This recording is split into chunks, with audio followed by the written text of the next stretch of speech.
जय हिंद मेरे प्यारे दोस्तों। आज के इस वीडियो में हम डीएलएड सेकेंड सेमेस्टर साइंस का प्रीवियस ईयर का अति लघुत्तरी प्रश्न लिए हैं।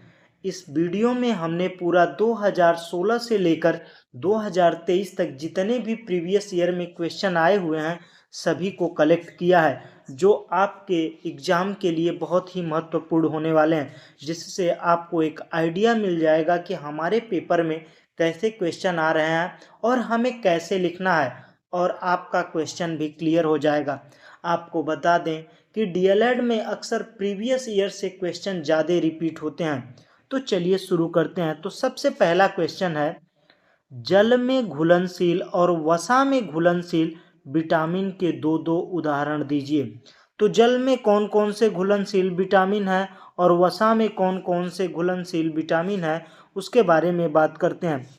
तो जल में घुलनशील विटामिन के लिए हमने पिछले वीडियो में बताया था एक, जिसका ट्रिक है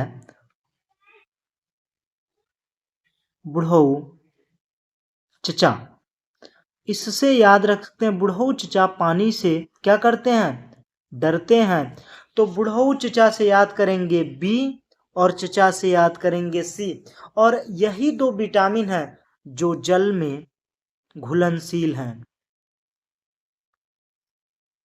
घुलनशील हैं। अगर आप बुढ़ऊ चचा याद रखते हैं तो इससे आपको ये पता होगा कि बुढ़ऊ चचा से मतलब विटामिन बी और विटामिन सी जल में घुलनशील हैं। बाकी जितने भी विटामिन होंगे वो क्या होंगे, वसा में घुलनशील होंगे। बढ़ते हैं अगले क्वेश्चन की तरफ। तो अगला क्वेश्चन है, जल प्रदूषण के मुख्य कारण लिखिए। जो जल को प्रदूषित कर रहे हैं उनका मुख्य कारण क्या है। सबसे पहला कारण है प्रौद्योगिकी कचरा, मतलब जो कल कारखाने मशीनें चल रही हैं उनसे जो अपशिष्ट पदार्थ निकल रहे हैं उन्हें नदियों के द्वारा बहा दिया जा रहा है, जिससे जल प्रदूषण का मुख्य कारण तो यही बने हुए हैं। उसके अलावा रासायनिक खाद और कीटनाशक का जो उपयोग कर रहे हैं ये भी हमारी भूमि के साथ साथ जल को भी प्रदूषित कर रहे हैं। उसके अलावा घर का अपशिष्ट पदार्थ, आजकल तो घर के नाले लगे हुए हैं, नालों से जो पानी निकल रहा है अपशिष्ट पदार्थ उसी में बहा रहे हैं, उसके द्वारा भी क्या हो रहा है, जल प्रदूषित हो रहा है। क्योंकि वो जो आपने अपशिष्ट पदार्थ घर से बहाए उनको भी क्या कर रहे हैं लोग, नदियों में जोड़ दे रहे हैं, जिससे जल प्रदूषण हो रहा है। उसके अलावा सबसे आज बेहतर मुद्दा है प्लास्टिक, नॉन बायोडिग्रेबल, मतलब ऐसा कचरा जिन्हें नष्ट नहीं किया जा सकता, ऐसे प्लास्टिक भी जल प्रदूषण का मुख्य कारण बने हुए हैं। बढ़ते हैं अगले क्वेश्चन की तरफ। तो अगला क्वेश्चन है, वसा को कितने समूहों में बांटा गया है। तो वसा फैट को कितने समूहों में बांटा गया है, इसकी बात करें तो वसा को दो समूहों में बांटा गया। एक संतृप्त वसा, यह ठोस रूप में होता है। इसमें क्या होता है, सिंगल बॉन्ड, इसमें जो अणु जुड़े होते हैं वो सिंगल बॉन्ड से, सिग्मा बॉन्ड से जुड़े होते हैं, जो हमारे स्वास्थ्य के लिए बहुत ही हानिकारक हैं। आपको बता दें कि ये सामान्य टेम्परेचर पर ठोस अवस्था में पाए जाते हैं, जैसे घी हुआ, बटर हुआ, ये सब क्या है, संतृप्त वसा हैं, जो हमारे स्वास्थ्य के लिए भी हानिकारक हैं। अब बात करते हैं असंतृप्त वसा की, जो तरल रूप में होते हैं।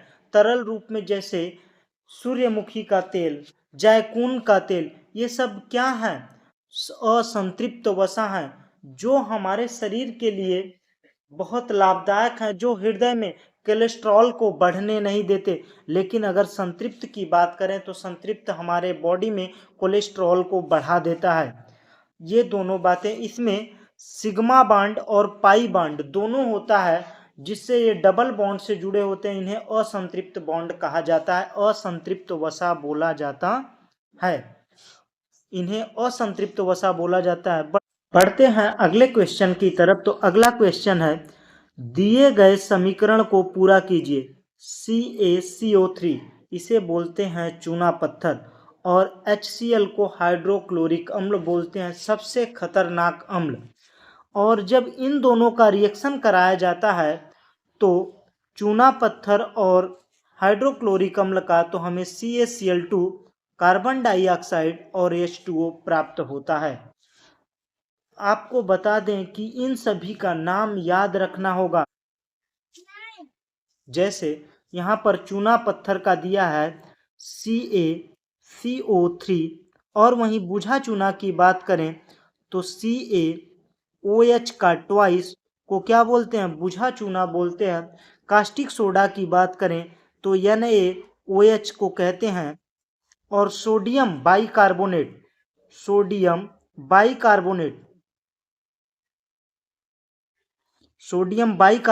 को क्या बोलते हैं? बेकिंग सोडा बोलते हैं।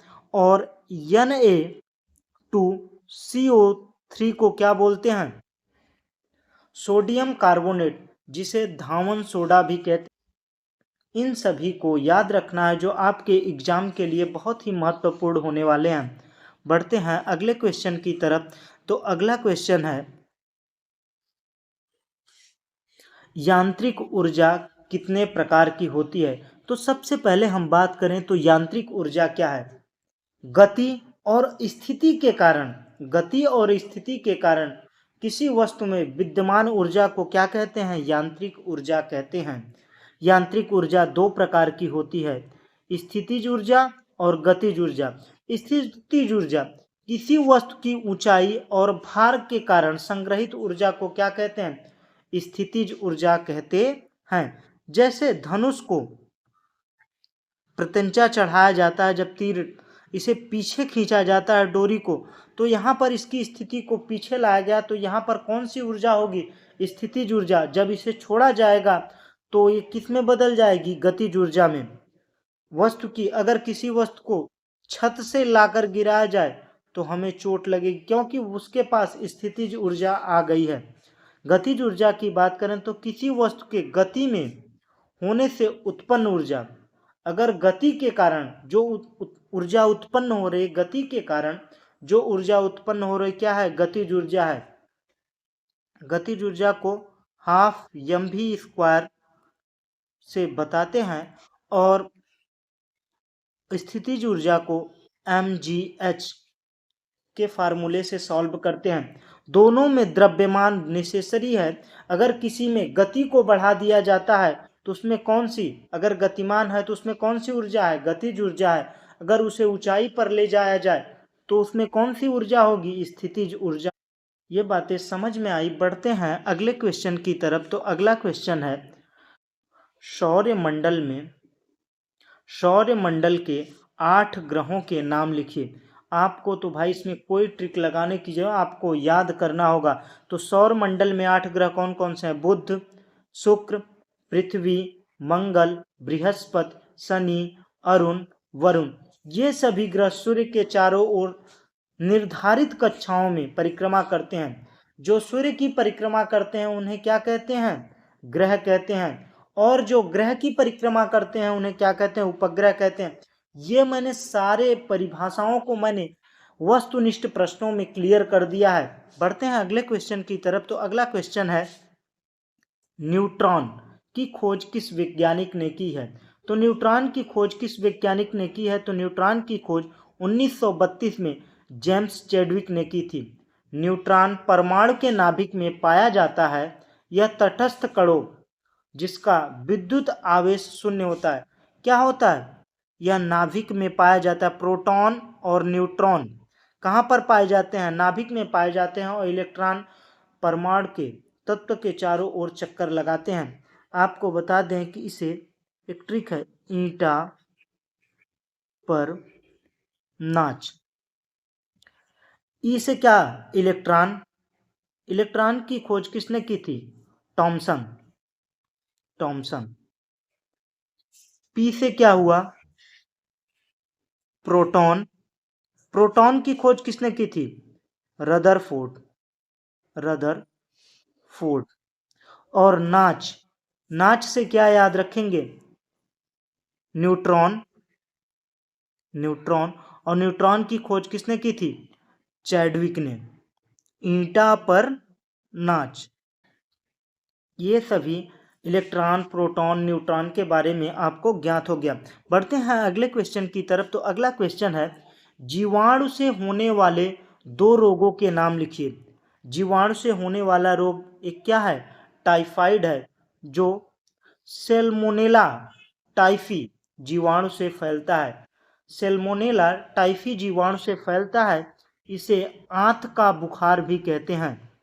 आंत का बुखार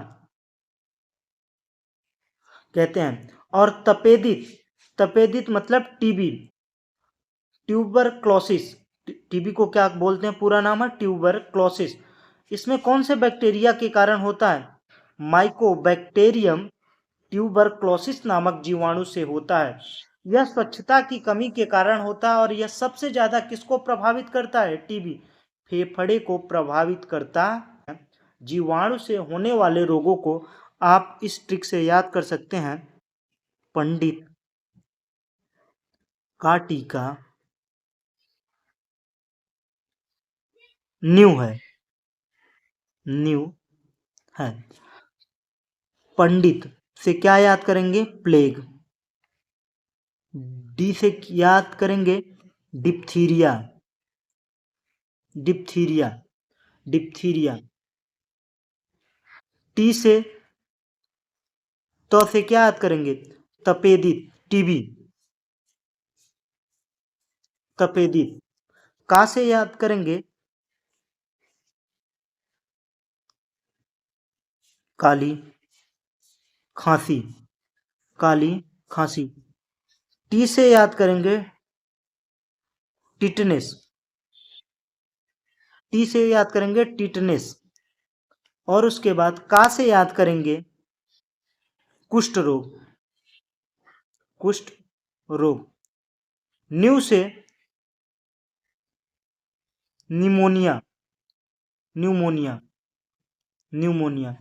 और है से हैजा।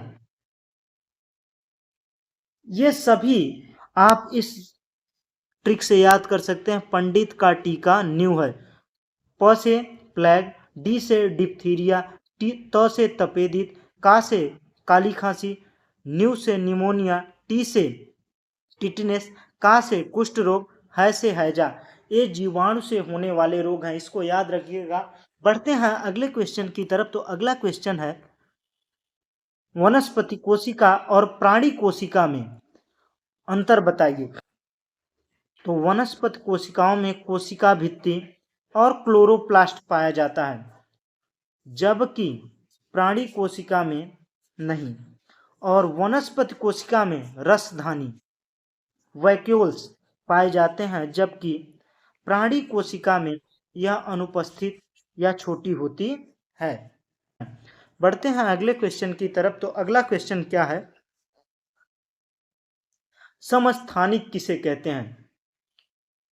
वे परमाणु जिनका परमाणु क्रमांक समान हो लेकिन द्रव्यमान संख्या अलग अलग हो, उन्हें क्या बोलते हैं? समस्थानिक कहते हैं। या ऐसे कह सकते हैं कि वे तत्व जिनके प्रोटॉनों की संख्या समान हो लेकिन न्यूट्रॉनों की संख्या भिन्न हो, तो उसे क्या कहते हैं? समस्थानिक कहते हैं। हाइड्रोजन के तीन समस्थानिक कौन कौन से हैं? Protium, deuterium, tritium.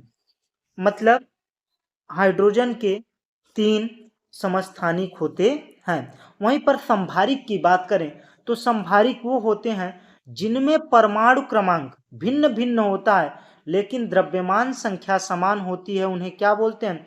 संभारिक बोलते हैं। या ऐसे कह सकते हैं जिनमें परमाणु क्रमांक भिन्न होते हैं, प्रोटॉनों की संख्या भिन्न होती है, लेकिन लेकिन न्यूट्रॉनों की संख्या समान होती है, उन्हें क्या कहते हैं? संभारिक कहते हैं। बढ़ते हैं अगले क्वेश्चन की तरफ। तो अगला क्वेश्चन है, नाभिकीय ऊर्जा किसे कहते हैं और इसका उपयोग क्या क्या है? तो आपको बता दें कि नाभिकीय संलयन और नाभिकीय विखंडन, नाभिकीय संलयन और नाभिकीय विखंडन, इन दो प्रक्रियाओं द्वारा जो ऊर्जा प्राप्त होती है उसे क्या कहते हैं? नाभिकीय ऊर्जा कहते हैं। इनका इस्तेमाल बिजली बनाने, वैज्ञानिक अध्ययन करने और परमाणु बम बनाने, परमाणु बम बनाने में उपयोग किया जाता है। नाभिकीय ऊर्जा किसे कहते हैं? जो नाभिकीय विखंडन और नाभिकीय संलयन द्वारा प्राप्त होते हैं, जो ऊर्जा प्राप्त होती है उन्हें क्या कहते हैं? नाभिकीय ऊर्जा कहते हैं। नाभिकीय संलयन उसे कहते हैं जब छोटे छोटे परमाणु मिलकर एक बड़े अणु का निर्माण करते हैं, उसे क्या कहते हैं? नाभिकीय संलयन। और नाभिकीय विखंडन उसे कहते हैं जब बड़ा सा अणु है उसमें से छोटे छोटे परमाणु विखंडित होते हैं, अलग होते हैं, उसे क्या कहते हैं? नाभिकीय विखंडन कहते हैं।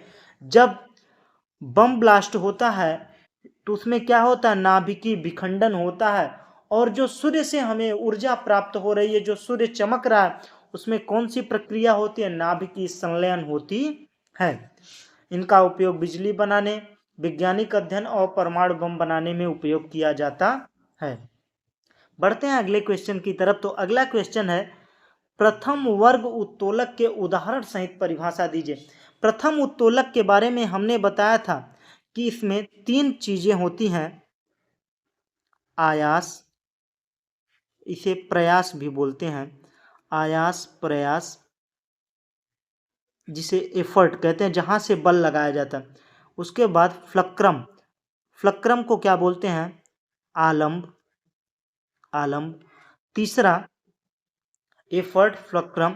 तीसरा लोड, जिसे भार बोलते हैं। ये 3 चीजें होती हैं। अब आपको याद रखना है केवल बीच वाला। अगर आपके बीच में आलंब आए, आलंब, आलंब आए तो कौन सा उत्तोलक? फर्स्ट उत्तोलक। अगर भार आए तो भार में कितने वर्ड हैं? 1 2, तो द्वितीय उत्तोलक। अगर इसमें भार के बाद में कौन सा ऑप्शन है? आयास, आयास या प्रयास लिखा है तो कौन सा उत्तोलक है? 1 2 3 वर्ड है तो कौन सा उत्तोलक है? तृतीय उत्तोलक है। जहां से अगर बीच में बल लग रहा है तो किसी काम को करने में, किसी मशीन के द्वारा काम करने में अगर उसमें बीच में बल लगाया जा रहा है तो कौन सा उत्तोलक है? तृतीय उत्तोलक। अगर उसमें बीच में भार रखा जा रहा है तो कौन सा उत्तोलक है? द्वितीय उत्तोलक। अगर बीच से घूम रहा है तो कौन सा उत्तोलक है? प्रथम उत्तोलक है। तो प्रथम वर्ग के उत्तोलक में बल, भार और धुरी के बीच में होती है। बल और भार के बीच में क्या होती है? धुरी होती है, जिसे क्या बोलते हैं? आलंब बोलते हैं। जैसे कैंची, कैंची देखिए, कैंची, कैंची यहां बीच से घूमती है ना।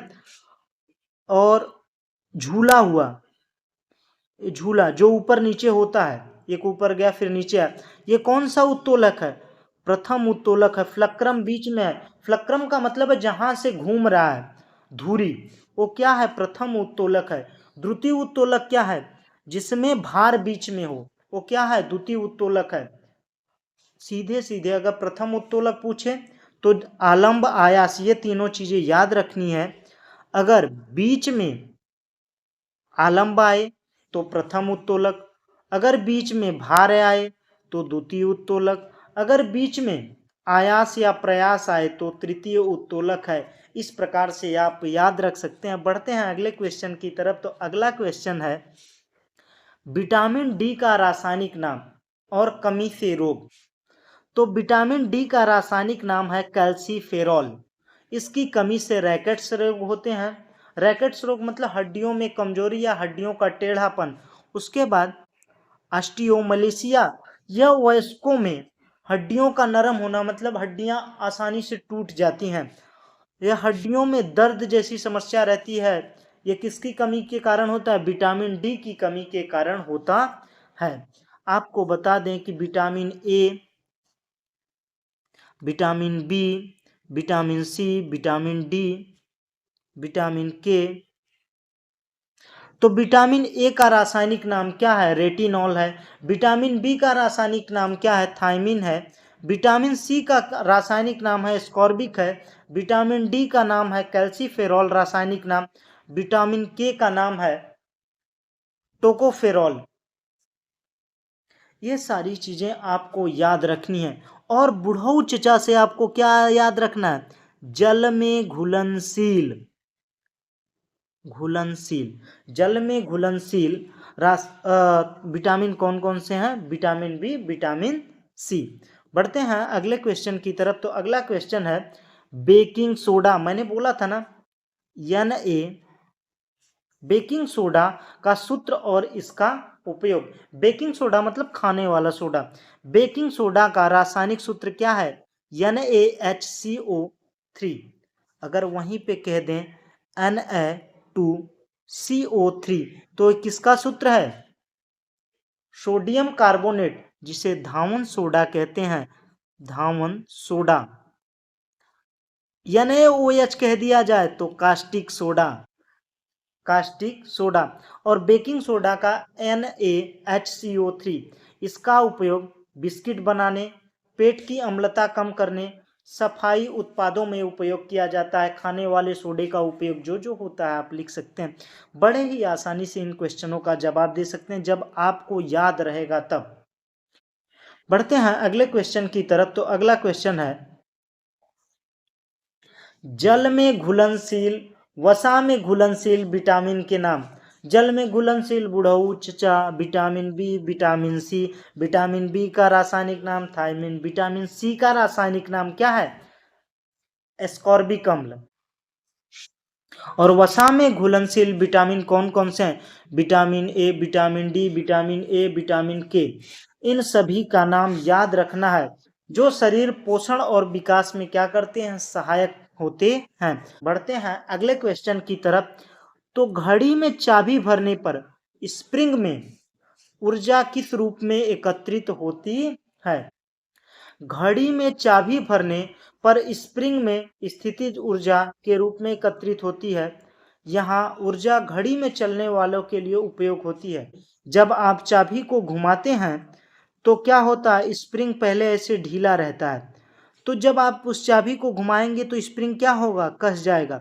तो फिर आसानी से धीरे धीरे धीरे धीरे ये खुलता है, तो जिसकी ऊर्जा के कारण क्या होती है? घड़ी चलने लगती है या चलने में उपयोगी होती है। इसमें कौन सी ऊर्जा होती है? स्थितिज ऊर्जा होती है। बढ़ते हैं अगले क्वेश्चन की तरफ। तो अगला क्वेश्चन है कशेरुकी प्राणियों के उत्सर्जी अंगों के नाम। तो कशेरुकी सबसे पहले ये जानते हैं कशेरुकी क्या है। कशेरुकी का मतलब यह है कि जिनमें रीढ़ की हड्डी पाई जाए वो क्या है? कशेरुकी है। तो कशेरुकी में तो हम आते हैं। तो हमारे कशेरुकी प्राणियों में उत्सर्जी अंग कौन कौन से होते हैं? गुर्दा होता है, फेफड़ा होता है, त्वचा होता है। उत्सर्जी का मतलब है जो अपशिष्ट पदार्थों का उत्सर्जन करते हैं। तो फेफड़े से हवा निकालते हैं और त्वचा से पसीना। ये सारी चीजें क्या हैं? हमारे उत्सर्जी अंग हैं। बढ़ते हैं अगले क्वेश्चन की तरफ। तो अगला क्वेश्चन है कार्य किसे कहते हैं? कार्य किसे कहते हैं? कोई वस्तु है, उस पर बल लगाकर एक स्थान से दूसरे स्थान तक विस्थापित कर दें, एक स्थान से दूसरे स्थान तक पहुंचा दें, उसे क्या कहते हैं? कार्य कहते हैं। किसी वस्तु पर बल लगाकर एक स्थान से दूसरे स्थान विस्थापित कर दें, उसे क्या कहते हैं? कार्य कहते हैं। कार्य का सूत्र होता है W बराबर FD cos थीटा। इसका मात्रक क्या है? जूल है। और फोर्स का मात्रक क्या है? न्यूटन है। और दूरी का मात्रक, विस्थापन डिस्प्लेसमेंट का मात्रक क्या है? मीटर। बढ़ते हैं अगले क्वेश्चन की तरफ। तो अगला क्वेश्चन है वयस्क मानव शरीर में कितनी अस्थियां होती हैं? तो वयस्क मानव शरीर में कुल 206 अस्थियां होती हैं, हड्डियां होती हैं। ये अस्थियां हमारे शरीर को आकार देने, अंगों को सुरक्षा प्रदान करने, गति प्रदान करने का कार्य करती हैं। बढ़ते हैं अगले क्वेश्चन की तरफ। तो अगला क्वेश्चन है वसा में घुलनशील 2 विटामिन के नाम। देखिए कितनी बार आया है। इन विटामिन को आप याद करके रख लीजिए। अगर आप याद नहीं रखेंगे तो आप 1-2 क्वेश्चन पक्का छोड़कर आएंगे। तो वसा में घुलनशील क्या है? जल में घुलनशील पहले निकाल लो बुढ़ऊ चचा, BC को छोड़कर बाकी जितने भी विटामिन हैं सब क्या है? वसा में घुलनशील हैं। विटामिन ए का रासायनिक नाम क्या है? रेटिनॉल है। विटामिन ए का रासायनिक नाम रेटिनॉल है, जिसकी कमी से क्या होता है, रतौंधी रोग होता है। और वहीं विटामिन डी का रासायनिक नाम क्या है, कैल्सीफेरॉल है, जिसकी कमी से रैकेट्स रोग होता है। बढ़ते हैं अगले क्वेश्चन की तरफ। तो अगला क्वेश्चन है टीकाकरण क्या है। लेकिन टीकाकरण क्या है? टीकाकरण एक ऐसी प्रक्रिया है जिसमें व्यक्ति के शरीर में किसी रोग के प्रति प्रतिरोधक क्षमता को विकसित करने के लिए टीका लगाया जाता है। यह बीमारी को रोकने और प्रभावी होता है। क्या करता है टीका? क्या करता है? प्रतिरोधक क्षमता को इंक्रीज करता है और बीमारियों को रोकने के लिए प्रभावी और उपयोगी होता है। बढ़ते हैं अगले क्वेश्चन की तरफ। किन्हीं दो कीट भक्षी पौधों का नाम लिखिए। दो कीट भक्षी पौधों के नाम। Pitcher plant. पिचर प्लांट घटपर्णी, इनका आकार पत्तों का ऐसा बनाकर रखते हैं और ये कीटों को जब इनके अंदर आते हैं तो इनको खा लेते हैं। ये क्या करते हैं? ये नाइट्रोजन की पूर्ति के लिए करते हैं, क्योंकि यह दलदली जमीनों में पाए जाते हैं। ड्रोसेरा, ये भी इनके पत्ते फैला कर रखते हैं और इनकी चमक रहती है, इनमें पानी जैसी बूंदों की चमक रहती है। जब कीट भक्षी इन पर आते हैं तो चिपक जाते हैं, फिर इनको खाकर नाइट्रोजन की पूर्ति करते हैं। ड्रोसेरा, पिचर प्लांट, ये पौधे हैं। बढ़ते हैं अगले क्वेश्चन की तरफ। तो अगला क्वेश्चन है किसी तत्व के दो समस्थानिक समस्थानिक का मतलब है जिनका स्थान समान है। परमाणु में किसकी संख्या भिन्न होती है? मैंने पहले बताया था समस्थानिक और समबारिक। समस्थानिक का मतलब है जिनका स्थान समान हो। स्थान हम कैसे क्लियर करते हैं? हाइड्रोजन 1 पर है, हीलियम 2 पर है, तो प्रोटॉनों की संख्या, अगर प्रोटॉनों की संख्या समान है और न्यूट्रॉनों की संख्या भिन्न भिन्न होती है और तो उसे क्या कहते हैं? समस्थानिक कहते हैं। तो यही चीजें हैं ना, किसी तत्व के दो समस्थानिक में परमाणु में न्यूट्रॉनों की संख्या भिन्न भिन्न होती है और परमाणु क्रमांक समान होते हैं, लेकिन द्रव्यमान संख्या अलग अलग होती है, तो उन्हें क्या कहते हैं? समस्थानिक कहते हैं। और समभारिक की बात करें तो न्यूट्रॉनों की संख्या समान होती है लेकिन प्रोटॉनों की संख्या भिन्न भिन्न होती है, तो उन्हें क्या कहते हैं? समभारिक कहते हैं। बढ़ते हैं अगले क्वेश्चन की तरफ। तो अगला क्वेश्चन है चाल किसे कहते हैं? इसका मात्रक क्या है? किसी वस्तु द्वारा प्रति सेकंड तय की गई दूरी को क्या कहते हैं? चाल कहते हैं। चाल बराबर होता है दूरी बटा समय। यह सदिश राशि है कि अदिश राशि है? यह एक अदिश राशि है, क्योंकि इसमें दिशा नहीं होता, केवल स्पीड बताई जाती है। लेकिन अगर वेग की बात करें तो वेग बराबर होता है विस्थापन बटा समय। तो किसी वस्तु द्वारा प्रति सेकंड तय की गई दूरी को क्या कहते हैं? चाल कहते हैं। अगर उसमें समय दिया हो तो दिशा दिया हो तो उसे क्या कहेंगे? वेग कहेंगे। अगर दिशा न दिया हो तो उसे क्या कहेंगे? चाल कहेंगे। इसका सूत्र है चाल बराबर दूरी बटा समय। इसका मात्रक होता है मीटर प्रति सेकंड। 1 मीटर तय करने में कितना सेकंड ले रहा है, इसे चाल कहते हैं। बढ़ते हैं अगले क्वेश्चन की तरफ। तो अगला क्वेश्चन है सौर मंडल में सूर्य के सबसे नजदीक स्थित ग्रह का नाम। तो सूर्य के सबसे नजदीक ग्रह है बुध ग्रह और यह सूर्य का लगभग 97.9 मिलियन किलोमीटर की दूरी पर स्थित है। 97.9 मिलियन किलोमीटर की दूरी पर स्थित है और इसकी कक्षा का चक्कर सबसे तेज है, मतलब यह सबसे तेजी से सूर्य का चक्कर लगा लेता है। मानव की खोपड़ी में उपस्थित हड्डियों की कुल संख्या कितनी है? तो मानव की खोपड़ी में कुल हड्डियों की संख्या 22 है, लेकिन इनमें से 8 हड्डियां मस्तिष्क की सुरक्षा करती हैं और जबकि 14 हड्डियां चेहरे के संरचना बनाने में सहायता करती हैं। ये 14 हड्डियां हमारे मुंह में पाई जाती हैं, फेस पर, और ये 8 हड्डियां हमारी खोपड़ी में पाई जाती हैं, मतलब सिर में। बढ़ते हैं अगले क्वेश्चन की तरफ। तो अगला क्वेश्चन है कीटों में वर्ज्य पदार्थों का निष्कासन किस उत्सर्जी अंग द्वारा होता है? तो यहाँ पर आप परेशान होंगे कि वर्ज्य का मतलब क्या है। वर्ज्य का मतलब है अपशिष्ट पदार्थ।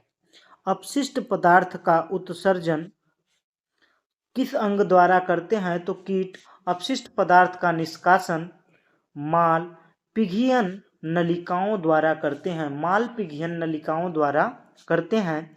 ये अंग नाइट्रोजन युक्त अपशिष्ट पदार्थों को शरीर से बाहर निकालने में मदद करते हैं।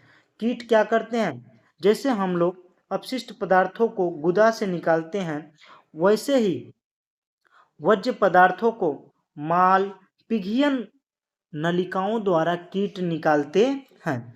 बढ़ते हैं अगले क्वेश्चन की तरफ। तो अगला क्वेश्चन है, किसी एक अम्ल और एक क्षार का रासायनिक नाम और सूत्र लिखिए।